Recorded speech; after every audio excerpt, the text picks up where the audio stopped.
Friends, welcome back to my channel first science. आप लोग देख रहे हैं केमिकल रिएक्शन एंड इक्वेशन का पार्ट 2। आई होप आप सभी ने पार्ट नंबर 1 देख चुका होगा और आप आज देख रहे हैं पार्ट नंबर 2। पार्ट नंबर 1 में हम लोगों ने डिस्कस किया था केमिकल रिएक्शन क्या होता है, केमिकल रिएक्शन हमारे डेली लाइफ में कहाँ यूज़ होता है, केमिकल रिएक्शन में रिएक्टेंट प्रोडक्ट क्या होते हैं और केमिकल इक्वेशन हम लोग कैसे बैलेंस करते हैं और केमिकल इक्वेशन को बैलेंस करना क्यों ज़रूरी होता है।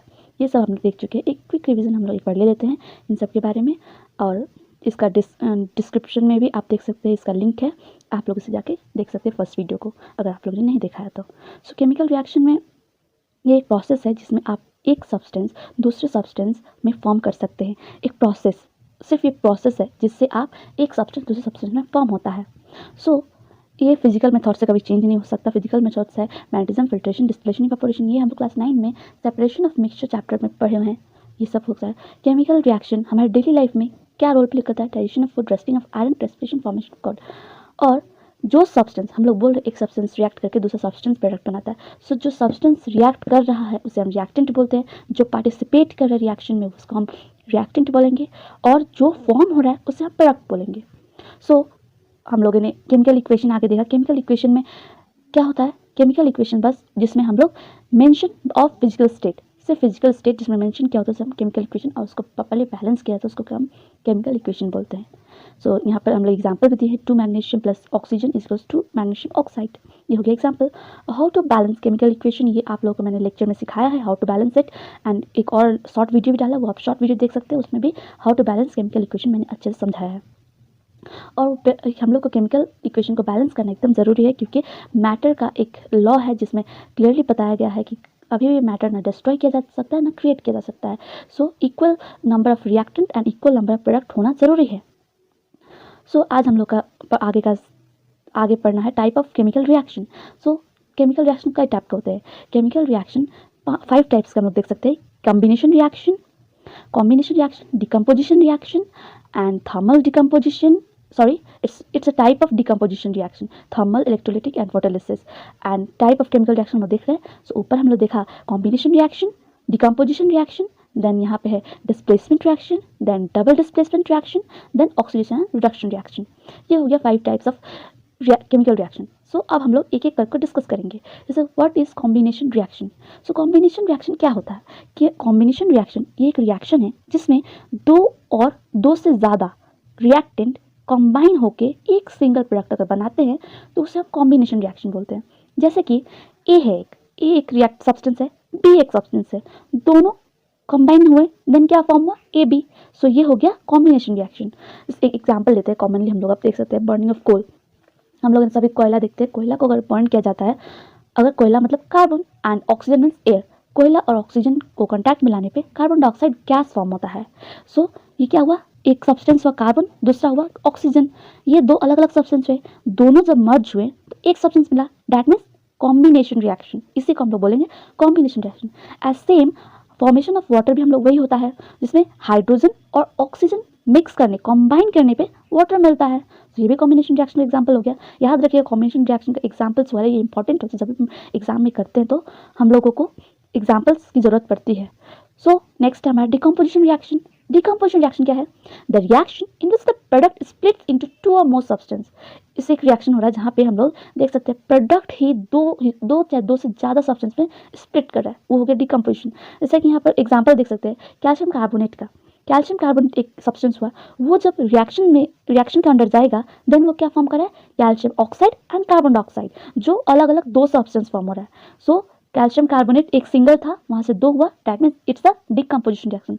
इसलिए डिकम्पोजिशन रिएक्शन 3 टाइप्स के होते हैं, जिसमें पहला होता है thermal decomposition, then electrolytic decomposition, then photolytic decomposition. So what is thermal decomposition? हम देखते हैं। चलिए what is thermal decomposition? When decomposition is carried out by heating. अगर डिकम्पोजिशन हीटिंग के थ्रू हो रहा है देन उसे हम थर्मल डिकम्पोजिशन बोलेंगे। जैसे कैल्शियम कार्बोनेट, ऊपर हमने यहाँ देखा कैल्शियम कार्बोनेट जो अंडरगो करता है, बट व्हाट के किस चीज़ का अंडरगो कर रहा है? मतलब जब हीटिंग के अंडरगो जाएगा, हीटिंग के थ्रू जाएगा, then calcium oxide and carbon dioxide form होगा। ये हो गया हीटिंग प्रोसेस। अगर हीट करते हैं तब इसमें 2 सब्सटेंस में वो डिवाइड हो रहा है, सेपरेट हो रहा है सिंपली। देन इलेक्ट्रोलाइटिक डिकम्पोजिशन, जब decomposition carried out by passing electricity, so for example water के अंदर हम लोग अगर इलेक्ट्रिक करंट पास करते हैं देन वहाँ पे फॉर्म होगा हाइड्रोजन एंड ऑक्सीजन, हाइड्रोजन और ऑक्सीजन फॉर्म होता है। यहाँ पर हाइड्रोजन एक अलग हो गया, हाइड्रोजन अलग हो गया, ऑक्सीजन अलग हो गया, इलेक्ट्रिक करंट जब पास हुआ तब हुआ सिंपली, और ये हो गया इलेक्ट्रोलाइटिक डिकम्पोजिशन। देन हम लोग का नेक्स्ट है फोटोलाइटिक डिकम्पोजिशन। फोटोलाइटिक डिकम्पोजिशन में सनलाइट के थ्रू होना चाहिए, सनलाइट के थ्रू होगा देन हम लोग देख पाएंगे कि फोटोलाइटिक डिकम्पोजिशन हो रहा है, जहाँ पे AgCl that is silver chloride अगर सनलाइट के प्रेजेंस में होता है देन ये सिल्वर और क्लोराइड फॉर्म करता है। अलग अलग दो सब्सटेंस फॉर्म कर रहे हैं यहाँ भी सेम डिकम्पोजिशन रिएक्शन के अंदर 3 हम लोग देख सकते हैं, thermal, electrolytic then photolysis. Then ये 3 हम लोग के पास डिकम्पोजिशन रिएक्शन है, जिसमें पहले में हम लोगों ने पास किया heat, then electric current, then sunlight. तीनों में सेम चीज़ हमने देखा, 2 सब्सटेंस चाहे 2 से ज़्यादा ही हो सकते हैं, लास्ट में सेपरेशन होता है एक सिंगल कंपाउंड से, एक सिंगल सब्सटेंस से। सो ये जो लास्ट का जो रिएक्शन जो सनलाइट के अंडर होता है, ये रिएक्शन यूजुअली हम लोग देख सकते हैं जहाँ ब्लैक एंड व्हाइट फोटोग्राफी की जाती है। ब्लैक एंड व्हाइट फोटोग्राफी जब जहाँ होती है वहाँ पे ये रिएक्शन हम लोग देख सकते हैं। सो नेक्स्ट है हमारा displacement reaction. So the reaction in which more reactive element displace less reactive element from its solution. जैसे कि हम एक एलिमेंट है जो हाई रिएक्टिव है और दूसरा एलिमेंट है लेस रिएक्टिव है, देन उसको वो डिस्प्लेस करके उसकी जगह चला जाएगा। सपोज एक हम लोग कपर सल्फेट का एक एक्वा सोल्यूशन लेते हैं, कपर सल्फेट का हम लोग सोल्यूशन ले रहे हैं, उसमें हम लोग एक आयरन नेल डिप करते हैं, उसमें आयरन नेल डिप करते ही आयरन जो है वो उसका जगह ले लेगा, आयरन जो है ये आयरन कॉपर का जगह ले लेगा और जाके फेरस सल्फेट फॉर्म कर देगा और कॉपर को अकेला कर देगा। ऐसा हम लोग देख सकते हैं। वैसे एक एग्जांपल हम चल के देख सकते हैं। यहाँ पर एग्जांपल है, यहाँ देखिए, जैसे कि यहाँ मैंने कॉपर सल्फेट का सोल्यूशन बनाया है, कॉपर सल्फेट का सोल्यूशन में एक आयरन नेल मैंने डिप कर दिया, ये ब्लूइश कलर में है, लेकिन जब उसको आयरन नेल डिप हो जाएगा थोड़ा देर बाद आप रिएक्शन होने के बाद देखेंगे वो फेरस सल्फेट ग्रीनिश कलर का सोल्यूशन बन चुका, जो ब्लूइश था पहले वो ग्रीनिश कलर का सोल्यूशन बन चुका होगा, और जो आयरन नेल है उसको आप निकाल रहे होंगे, उससे आप देखेंगे उसका उस पर ब्राउनिश एक लेयर चढ़ जाएगा, ब्राउनिश कलर का। सो चेंज इन कलर हुआ ना, हम लोगों ने लास्ट लेक्चर में देखा था चेंज इन कलर। सो इस रिएक्शन को हम लोग वहाँ पे अप्लाई कर सकते हैं। सो डबल डिस्प्लेसमेंट रिएक्शन नेक्स्ट है हम लोग का टॉप टाइप्स। इस रिएक्शन में सेम डिस्प्लेसमेंट रिएक्शन जैसा है, जिसमें कि एक high reactive element less reactive element से डिस्प्लेस करे, वैसे ही सेम, बट यहाँ पे कुछ अलग है। A reaction in which new compounds are formed by mutual exchange of ions between two compounds. दो कंपाउंड है, दो कंपाउंड में को म्यूचुअल एक्सचेंज होता है बस। जैसे कि यहाँ सोडियम सल्फेट देख रहे हैं, बेरियम क्लोराइड देख रहे हैं, ये दोनों प्लस माइनस है, इसमें हम लोग एक जैसे म्यूचुअल अंडरस्टैंडिंग लोग में करके एक्सचेंज करें। Na प्लस Cl माइनस के साथ एक्सचेंज कर रहा है, Ba प्लस SO4 माइनस के साथ एक्सचेंज कर रहा है, डैट मीन्स यहाँ पर बेरियम सल्फेट बन गया और इधर देखेंगे बेरियम क्लोराइड बन गया, बेरियम क्लोराइड से जाके NaCl बन गया। यहाँ पर हम लोग डायरेक्ट देख सकते हैं बेरियम सल्फेट और सोडियम क्लोराइड का फॉर्मेशन हो गया just by mutual exchange of ions. इसमें सिर्फ आयंस का एक्सचेंज है, not nothing more than that, उसमें कुछ और हम लोग देख ही नहीं सकते। उसके बाद आता है पर्सिपिटेट। पर्सिपिटेट क्या है? ये होता है जहाँ पे हम लोग एक एग्जांपल लेते हैं, फॉर एग्जांपल हाउस में हम लोग देख सकते हैं, घर में देखते हैं कि दूध होता है, दूध फट जाता है, दूध फटने के बाद वाटर और जो छेना होता है वो अलग अलग हो जाता है। वाटर जो होता है उसमें छेना डिजॉल्व हो सकता है? नहीं हो सकता। आप लोग जितना भी करेंगे वो छेना अलग हो जाएगा और वाटर सेक्शन अलग हो जाएगा। वैसे ही पर्सिपिटेशन हम लोग केमिकल रिएक्शन के टाइम हम लोग देखते हैं, जिसमें लेयर अलग हो जाए, जो एक सोल्यूशन में बच जाता है वो सोल्यूबल नहीं होता है लिक्विड सोल्यूशन में, दैट इज कॉल्ड पर्सिपिटेट। और नेक्स्ट है ऑक्सीडेशन एंड रिडक्शन। ऑक्सीडेशन क्या है? ऑक्सीडेशन हम लोग बहुत जानते हैं, ज़्यादा जानते हैं। ऑक्सीडेशन का मतलब addition of oxygen and removal of hydrogen. इस चीज़ को आप लोग एकदम दिमाग में बैठा लीजिए, जहाँ पर ऑक्सीजन ऐड हो रहा है उसको हम ऑक्सीडेशन ही बोलेंगे, और जहाँ रिमूव हो रहा है वहाँ पर हम लोग रिडक्शन बोलेंगे। रिमूवल ऑफ हाइड्रोजन मतलब जहाँ से हाइड्रोजन देख रहे हैं यहाँ से रिमूव, इस रिएक्शन में हाइड्रोजन रिमूव हो रहा है, that means this reaction must be oxidation reaction. और यहाँ पर देखेंगे अगर इस रिएक्शन में एडिशन ऑफ हाइड्रोजन हो रहा है, that must be a reduction reaction.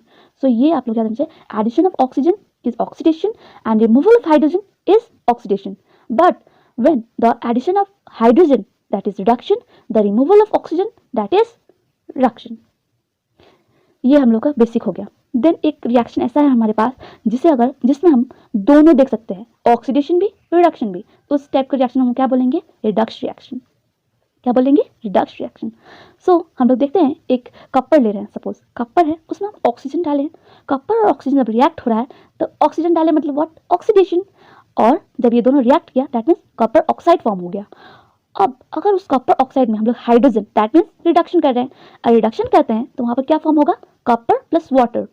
That means यहाँ पर ऑक्सीडेशन और reduction both works, that means this reaction is called Redux reaction. यहाँ पर आप लोग देख सकते हैं बहुत अच्छे से बैलेंस भी किया गया है इक्वेशन को। क्यों बैलेंस किया गया है, क्योंकि यहाँ ऑक्सीजन है 2 मॉलिक्यूल्स और कॉपर 1 मॉलिक्यूल्स होता है, तो यहाँ पे 2 कॉपर नहीं हो पाता ना, ऑक्सीजन एक लेफ्ट हो जाता एक। यहाँ पर हम लोग का मैटर का लॉ जो है वो लॉ को याद रखना चाहिए, उस लॉ का अकॉर्डिंगली हम लोगों ने यहाँ बैलेंस किया है। मेटल 2 करने पर ऑक्सीजन भी 2 है देन 2 कॉपर ऑक्साइड आ गया, it's simple. Then what is the effect of oxidation, oxidation जब होता है तो इफेक्ट क्या होता होगा। So when a metal is expose to a substance such as moisture, air, water, acid etcetera for some time, a layer of oxide is formed which weakens the metal, hence metal said to be corrode। मतलब rusting of iron हमने कल last lecture में बताया था ना, जैसे कि moisture के कांटेक्ट में, एयर कांटेक्ट में कुछ ज़्यादा टाइम तक रह जाएगा अगर, तो उस पर हम लोग क्या देखने मिलेगा, ऑक्साइड का लेयर बैठ जाएगा, जिससे हम लोग रस्टिंग भी बोल सकते हैं। आयरन के ऊपर रस्टिंग होता है सिंपली, सिल्वर के ऊपर हम लोग ब्लैक कोटिंग देखेंगे, जिसको जस्ट बिकॉज ऑफ वो ऑक्साइड ही है, एक ऑक्साइड का फॉर्मेशन हो गया है उसके ऊपर। और ग्रीन कोटिंग और कॉपर, कॉपर कुछ दिन ज़्यादा देर तक अगर आप एयर मॉइस्चर में रख दिया ऐसे ही तो वहाँ पर ग्रीन कोटिंग हो जाएगा। उस वो क्या कर रहा है, मेटल को ख़राब करेगा, कोरोड कर देगा उसको, वो वीकन कर देगा उस मेटल को, इसलिए मेटल को rusting, black coating on silver और ग्रीन कोटिंग ऑन कॉपर से बचा के रखना चाहिए, अच्छा रहेगा, कोरोजन नहीं, सॉरी कोरोड नहीं होगा, आपका मेटल अच्छा से रहेगा। रैंसिडिटी, हम लोग का ऑक्सीडेशन जब होता है तो रैंसिडिटी होता है, the oxidation of fats and oils when expose to air. अगर ऑक्सीडेशन फैट और ऑयल का होता है अगर ज़्यादा दिन expose to air is known as rancidity. जो हम लोग का ऑयल्स होता है ज़्यादा दिन तक एयर के कांटेक्ट में रहा तो वहाँ पर रैंसिडिटी होगा, it leads to bad smell and bad taste of food, इसलिए ज़्यादा दिन ऑयल को हम लोग बंद करके रखते हैं मोस्टली। तो chemical reaction on the basis temperature, अब इतना हम लोग देखा chemical reaction, oxidation, reduction, so many things हम लोग देखा। सो अब एक होता है लास्ट टॉपिक है एक्सोथर्मिक रिएक्शन और endothermic reaction. Reaction also depends on temperature, और रिएक्शन जो होता है एक ऐसा रिएक्शन जिसमें हम लोग का प्रोडक्ट के फॉर्म में हीट निकले, उससे हम लोग एक्सोथर्मिक बोलेंगे। Reaction in which heat is released along the formation of the product is called exothermic reaction.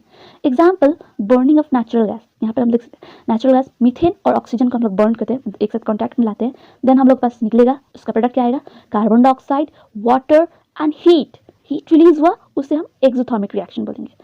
और एंडोथर्मिक क्या होगा, the reaction which requires energy in the form of heat, light and electricity,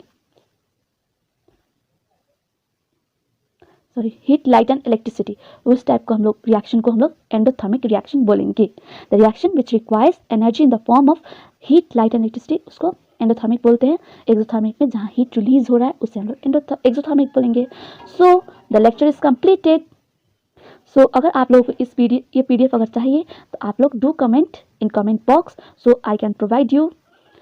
सो आप लोगों को lecture कैसा लगा please comment करिए, और बिना भूले प्लीज़ अपना फर्स्ट वीडियो भी जरूर देखिए, उस फर्स्ट वीडियो में भी बहुत कुछ समझाया गया है, सेकंड वीडियो को मैंने कंप्लीट भी कर दिया, और इसी के साथ आपका केमिकल रिएक्शन एंड इक्वेशन का चैप्टर कंप्लीट हुआ। Thank you so much for watching. Do like, share and subscribe to this channel.